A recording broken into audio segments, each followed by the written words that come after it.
self-monitoring and report out for accountability. There probably is nothing more important. Your calendar, you set an alarm. We got it. We did it. It's never personal. It's all business. I'm about my business. I OBM it. Wanna find your niche, baby? Come get with winners. We illin'. Got the wave straight from Skinner. It's always Once you've pinpointed the result you're shooting for, once you've pinpointed the behaviors, you set your goals and sub goals, then it's time to go to work. You start self-monitoring these things. And then I remember me and Carly and the team and Brian Francis had a talk in my office. It was about, you need to set very frequent deadlines for you to report something out. The more frequent, let me hit that, let me show you what I mean, but obviously behavior science is behind this. The more frequent the deadlines, the more steady you're responding. So if you have to report something out daily or weekly, or if it starts to get too far apart, you're less likely to engage in steady responding. So what happens is, if you can see on the right, all the lab data, you can have any organism. When there's a deadline, we somehow end up with the scallop effect. We start working really hard close to the deadline, the fixed interval schedule, and then we take a break. And then we start going to the next deadline, we take a break. So the more frequent your report outs are and your deadlines to your coach that you're being accountable to, the more likely you're gonna have steady responding and grit, what people call grit. Yeah, I think a big part of this, this is self-monitoring in the reciprocal feedback. This is one of the best hacks in this, right? The best use of the science, clever use of the science.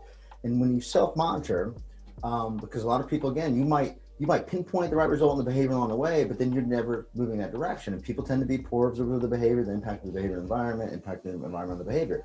And we need people to be better observers of that. So know if you pinpoint the right behavior, am I doing this thing? And if you, to your point, identified goals, sub-goals, and accomplishments along the way, like you've planned for it, you can see clearly if you are moving in that direction. And when you report out to people, that hack there is that essentially you hold yourself accountable by doing it. So it's a contingency. Right now, I'm using the 5 laws. I'm on a keto diet, and I self-monitor what I'm eating. I report out, and I report out to my wife, my coach, boxing coach, and just the act of having to do that. What you say do when you have integrity, you want to do what you say you're going to do, and that's a reinforcer for me to do it. I don't want to let these people down, and I don't want people to think like I'm a schlepper or however I feel about it.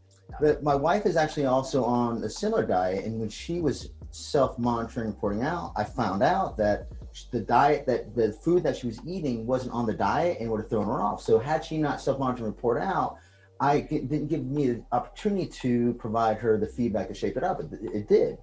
Also, by doing it, the loop here is that it also sets up the condition to recruit feedback. Yeah. So by self-monitoring, so it puts if that goal is motivational to you and you want to achieve it, then you need feedback. All learning requires feedback, so there's that contingency, that reinforcing contingency there, but there's also, it puts you on a regular interval of getting feedback from people to either help you become even better, keep you on the path, or you make a mistake, how to get you back on that path. So it's a beautiful loop that's kind of created in there between the self-monitoring report out and the reciprocal feedback. You're each reciprocally giving each other feedback in that process, and you're noting, well, this thing's not on the keto. She might be noting, well, it was, Dick, but you didn't pick it up. You know what I mean? Well, had we not discovered that, right, she might have kept engaging in that behavior, but not produced a reinforcing outcome. That is, I'm getting on the scale and it's not moving. Why?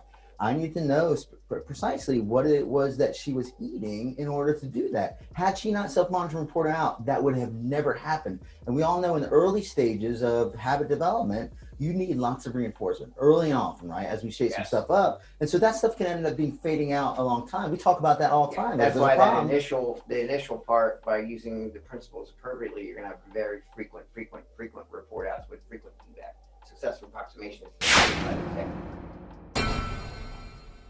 check our channel for information. Couple thumbs down from the haters. That don't mean we're gonna stop trying to make world change for behaviors.